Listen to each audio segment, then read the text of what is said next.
Très bon début de semaine à toutes et à tous et merci d'être au rendez-vous du journal de l'économie. Nous démarrons pour commencer avec le sommaire. Le marché obligataire suscite l'engouement des entreprises nigérianes. Elles s'apprêtent à mobiliser un montant record de 556 millions de dollars. Le sous-secteur DAT a du plomb dans l'aile en Tunisie. Elle fera face à de nombreuses difficultés au cours de la prochaine décennie.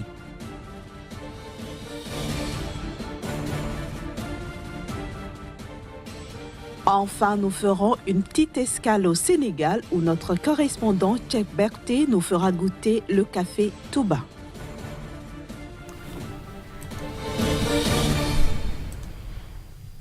Les obligations émises par les entreprises nigérianes pourraient enregistrer une hausse record en cette année 2018.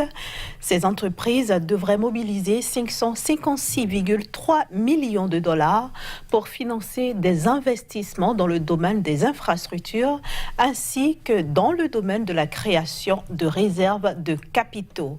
Cette mobilisation annoncée représente le double du montant record atteint en 2016. Ce recours des entreprises nigérianes à l'endettement est motivé par un niveau particulièrement bas des taux d'intérêt du marché financier et aussi par le redressement progressif de la situation macroéconomique du pays. Un pays qui, vous le savez, avait l'an dernier enregistré une baisse record des émissions d'obligations de ces entreprises qui sont descendues à leur niveau le plus bas en 4 ans. Le sous-secteur des DAT sera confronté à d'énormes difficultés en Tunisie au cours des 10 prochaines années. Selon les résultats d'une étude commanditée par l'Organisation arabe pour le développement agricole, ces difficultés vont émaner principalement des exportations. La prochaine décennie s'annonce éprouvante pour le sous-secteur DAT, deuxième fournisseur de devises agricoles de la Tunisie après l'huile d'olive. C'est la conclusion qui se dégage d'une étude de l'Organisation arabe pour le développement agricole. Ainsi donc, ce sous-secteur devra faire face à plusieurs remous du côté de l'exportation. En effet, la Tunisie, qui a profité d'une consommation marocaine en hausse ces dernières années pour accroître ses revenus, pourrait perdre son statut de premier exportateur vers le Maroc en raison des nouvelles ambitions du royaume chérifien qui prévoit de devenir autosuffisant d'ici 2025 d'une part et veut planter 1 million de palmiers dattiers dans le cadre du plan Maroc vert d'ici 2020. En dehors de ce facteur défavorable pour la Tunisie, la stagnation des importations de l'Europe, dont le pays reste le premier fournisseur, et la montée en puissance de l'Algérie pourraient plomber davantage l'essor du sous-secteur DAT tunisien.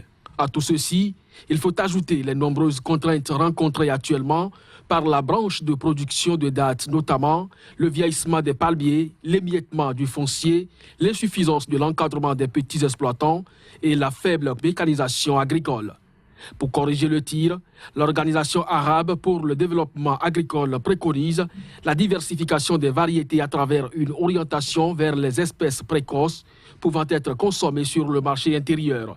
De même, il est recommandé un regroupement des agriculteurs en coopératives de services agricoles, ce qui pourrait améliorer leur accès à l'encadrement et réduire les coûts de production. Enfin, un accent devra être mis sur la qualité par le biais du déploiement de normes concernant la production biologique et l'indication géographique. Le Kenya maintenant, les envois de fonds de la diaspora ont atteint le chiffre record de 641,5 millions de dollars au cours des 3 premiers mois de l'année 2018, ce qui représente un bond de 48,29% comparé aux 432,6 millions de dollars enregistrés dans la même période en 2017. Il faut dire que ces chiffres reflètent une augmentation de l'adoption des produits financiers par par la diaspora kenyane.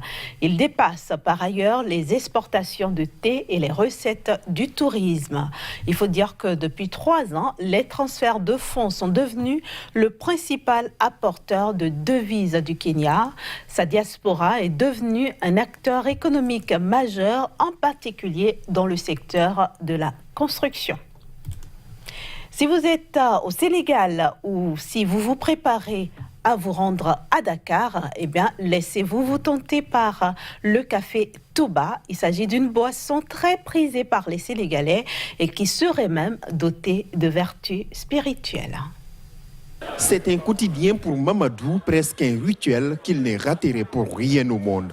Chaque matin, il vient siroter plusieurs tasses de café Touba dans cette gargote de Dakar, une boisson très appréciée au Sénégal.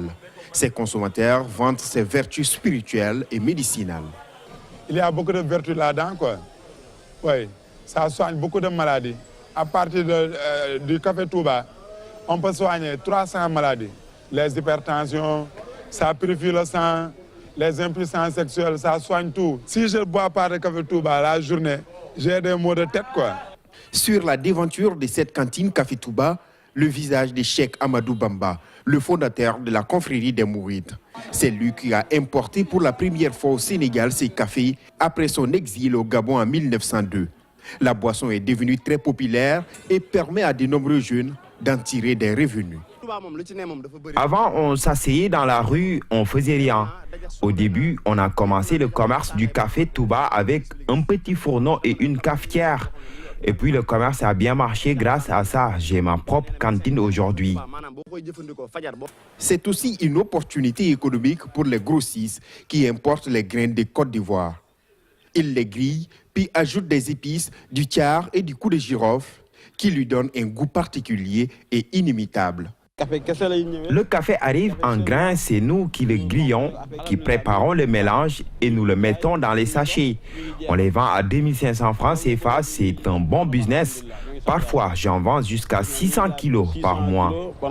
Le café Touba est devenu un véritable patrimoine national.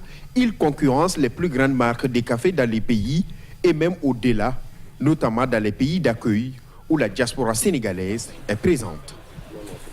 Dernière destination au menu de ce journal de l'économie, c'est le Cameroun. Et nous allons nous y rendre avec notre correspondant Kazmik Pédior que nous retrouvons dans un instant. Bienvenue à vous, Kazmik Pédior, sur le journal de l'économie. Bonjour Inès. Alors, comment se porte la filière Anacard au Cameroun ? La filière se porte très mal. Le Cameroun a perdu la totalité, presque la totalité donc, de ses anacardiers. Il faut déjà dire que après la gloire des années 1970, où le Cameroun a donc mis les premiers plans donc, de l'anacardier sous terre, la filière depuis une vingtaine d'années n'a donc plus de chance parce que la vieillesse des plans et également l'inorganisation dans le secteur ont fait qu'aujourd'hui, le Cameroun n'arrive plus à tirer bon profit donc, de cette filière-là. Et pourtant, au niveau donc, du continent africain, la filière fait des merveilles, surtout dans des pays comme la Côte d'Ivoire, le Ghana et pourquoi pas le Bénin. Et même le Nigeria aujourd'hui est en train donc, de faire renaître donc, cette filière-là. Le Cameroun a perdu donc, le bon sens en termes de production de cette filière. On se demande véritablement qu'est-ce qui a pu se passer. Alors le Cameroun a aujourd'hui l'envie de redonner vie à cette filière. Comment le pays va-t-il s'y prendre ? C'est vrai Inès, il faut dire que depuis la fin des années 2016, plus précisément en 2017, le Cameroun a identifié donc cette filière comme une filière pouvant lui permettre de refaire une bonne santé économique au niveau du pays et pourquoi pas au niveau de la sous-région de l'Afrique centrale. Le Cameroun aujourd'hui a louché environ 50 000 hectares donc, de terres de superficie au niveau de la zone septentrionale du pays pour faire renaître donc, cet espoir-là. Environ 50 000 hectares donc, seront reboisés dans les 10 prochaines années pour donner un souffle nouveau donc, à la filière Anacard au niveau du pays et la structure identifiée donc, pour accompagner cette révolution, cette renaissance de la filière Anacard, c'est la Sodé Coton, cette société qui s'occupe donc du coton et également d'autres spéculations au niveau du pays, plus précisément au niveau de la zone septentrionale du pays, a été identifiée donc comme structure pouvant permettre aujourd'hui d'apporter donc ce grain de sel-là. Et déjà, en 2017, le pays a envoyé des experts au niveau de la Côte d'Ivoire, au niveau du Ghana et aussi au niveau du Bénin pour comprendre un peu comment est-ce que cette filière évolue au niveau de ces trois pays afin que l'expertise soit donc importée du moins au niveau du Cameroun pour la régénérescence, pour la renaissance donc des anacardiers au niveau du pays, au-delà de la plantation,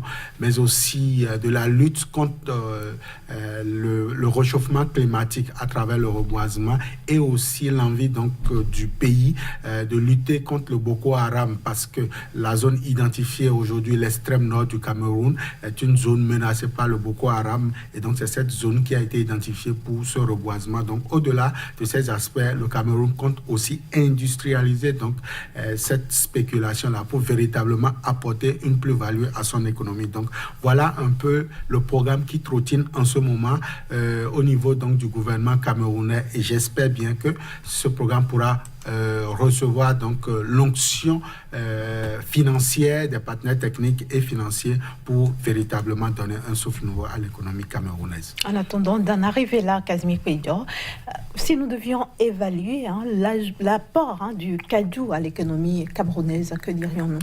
Alors, ces 20 dernières années, comme je l'ai dit tantôt, le pays n'a pas pu tirer bon profit et donc, selon les statistiques, un peu moins de 5% donc, ont été retrouvés au niveau de la cagnotte en termes d'apport au produit intérieur brut de cette filière-là.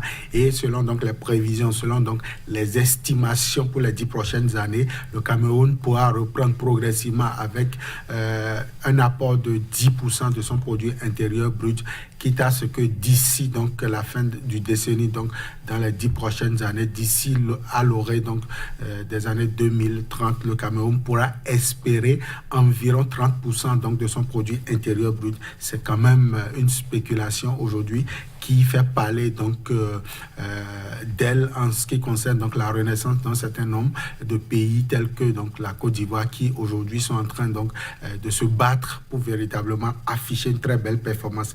Et aussi il faut dire que le Cameroun se bat pour que véritablement cette spéculation puisse donc apporter un souffle nouveau à sa jeunesse qui aujourd'hui est emploi à beaucoup de vices. Pourquoi pas trouver de l'emploi grâce donc à cette spéculation-là. Je suppose, Kazmi Kouidio, que le pays mettra désormais aussi l'accent sur la transformation. C'est bien ça, Inès. Il faut dire que l'Afrique, de façon globale, a déjà des déficits en termes donc de transformation de sa noix. 90% donc en termes d'apport sur le marché international. Mais tenez-vous tranquille, 6% seulement sont transformés sur le continent. Et le Cameroun compte donc relever ce défi en transformant la totalité de sa récolte. En tout cas, c'est ce qu'on apprend au niveau donc de l'État central et véritablement que cette filière puisse apporter un souffle nouveau, non seulement au Cameroun, mais à la sous-région. Merci beaucoup, Kazmi Kouidio. Merci. On vous retrouve mercredi prochain pour la prochaine chronique. Toujours avec le même plaisir. Voilà, vous l'avez compris, chers amis téléspectateurs, c'est tout pour aujourd'hui. Mais les programmes continuent sur Sika. Restez donc en notre compagnie.